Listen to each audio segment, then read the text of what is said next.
Thank you very much, ladies and gentlemen. It's a great honor to take part in this panel together with such eminent speakers. And we've already heard a lot of thoughtful comments regarding the added value of the macro-regional approach.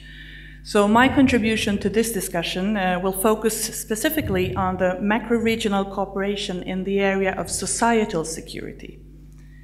Over the past few years, MSB has been able to gain some very valuable first-hand experience of the dynamics of macro-regional cooperation.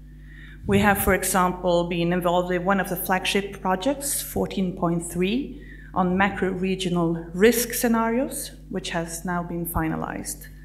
And since February of this year, MSB is also Priority Area Coordinator, together with the Council of the Baltic Sea State Secretariat, CBSS, for one of the new priority areas in the action plan called Secure.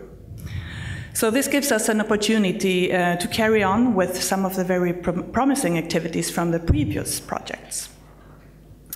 But before I start with my comments, let me just say a few words about the agency that I represent, the Swedish Civil Contingencies Agency, or MSB. MSB has very broad responsibilities in the area of societal security. We cover a wide spectrum of risks and threats, ranging from IT incidents to health threats, extreme weather events, and CBRN security. We are also active in all phases of contingency management, before, during, and after, and we operate both nationally and internationally, mainly upon request of the UN or the EU. MSB is also the national contact point for the European Civil Protection Mechanism and for the European cooperation in the area of critical infrastructure protection, EPSIP. Okay, so now back to my comments. Let me start with the fundamental question of what macro-regional cooperation on societal security has to offer us. Why is it worthwhile to invest time and resources in this form of cooperation? Well, my simple answer would be to point to the various risks and threats surrounding us. What we find, if we look around us long enough, is that most of our major risk scenarios today and in the future involve critical flows of different kinds. Flows that reach both across sectors and across national borders. Flows of energy, essential goods, information, people, the good flows that we, of course, want to protect and safeguard. But we also find the nasty ones flowing across our borders. The viruses, both human and digital, extreme weather, illegal and hazardous substances, criminality. So about 10 years ago, in the wake of 9/11, it became very popular to use the expression, it takes a network to beat a network. Even if this way of thinking has become rather commonplace, at least in our digital, internet-based societies, the expression still holds true. We do need a network-based approach to cope with most risks and threats today.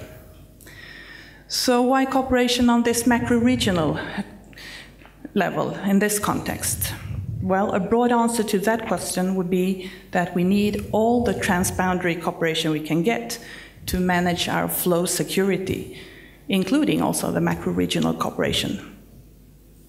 A more nuanced answer would perhaps be that macro-regional cooperation actually has something unique to add, which complements other forms of multilateral cooperation.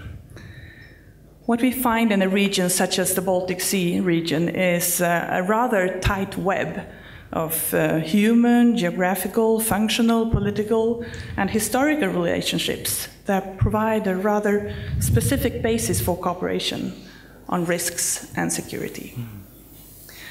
One of the important objectives for our work in Priority Area Secure will be to explore this web and see how we can strengthen the interoperability of civil protection authorities in the region. We want to establish a better overview of existing cooperation arrangements and to continue our efforts to map and assess the macro-regional risk scenarios. This work will be tightly knit to the existing European cooperation in the area of civil protection. There is, of course, also a need to work closely with other priority areas to exchange ideas and best practices. I'm thinking about Priority Area SAFE and the HELCOM cooperation that we heard about by Helle Pilsgaard, but also priority areas such as agri and health, as well as the different horizontal actions. In order to promote exchange and dialogue between macro regions, we have also invited our colleagues working in our sister PA under the EU strategy for the Danube region to attend our next steering group meeting. As I mentioned before, macro-regional cooperation on societal security does make a lot of sense, but at the same time it's challenging. We have a lot of common in this region, but there are also differences that we must be aware of and address openly. Our perceptions of risks are not the same. We're organized differently, and we use different approaches and terminologies. This can really give rise to some healthy friction. But an important tool to overcome some of these obstacles and find the common ground is joint training, many different levels. So one new such flagship initiative for Priority Area Secure is to launch the Baltic Leadership Program focused on societal security. This program, which is supported by the Swedish Institute, will target future leaders in civil protection and provide many opportunities to address intercultural aspects of cross-border cooperation. And if it turns out well, I'm convinced that this initiative can serve as a model for other emerging macro regions. So, dear participants, before I end this intervention, I just want to add a few words on the link between cooperation on societal security, risk reduction, and smart and sustainable growth. In 2015, the United Nations International Strategy on Disaster Reduction will update their international framework for disaster risk reduction, also called the Hyogo Framework for Action, for those who are familiar with this. And one of the issues that will be in focus is the critical role of investments in DRR, disaster risk reduction, for promoting economic growth and sustainable development. This revised HFA framework will be launched in Japan. A good choice, actually, considering Japan's long history of severe natural disasters, including, of course, the Fukushima in 2011. In fact, the whole Southeast Asian region has been badly hit by all these mega disasters.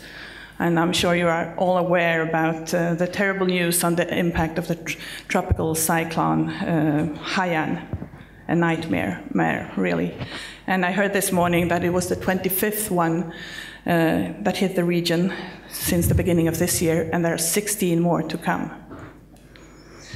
What I find very inspiring is, and relevant also for our work in the Baltic Sea region, is that the countries in these disaster-prone areas have been able to draw so many interesting conclusions from their catastrophic experiences.